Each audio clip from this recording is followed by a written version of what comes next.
Welcome to Chillin' 101. We hope this video helps. You start by opening the block that contains the attribute. Select the block and enter Bedit or right-click Edit Block to open the block editor. Once inside, you'll see attribute definitions labeled at def.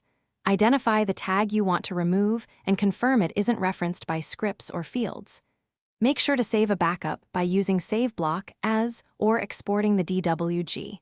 This prevents data loss if you need to restore the attribute later. Now proceed to select the attribute object.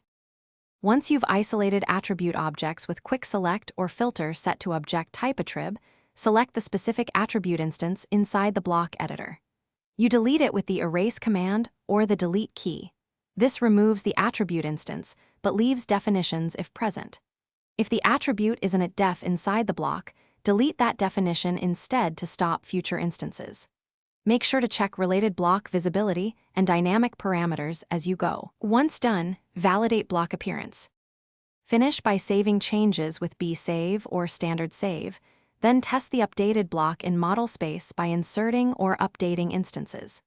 If the attribute still appears, check at disp system variable and redefine the block to replace older definitions.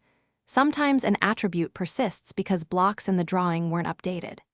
If insertion problems or broken tags occur, restore your backup and repeat, verifying you deleted the @def and not only individual attribute instances. Thanks for watching. Consider subscribing if we helped you.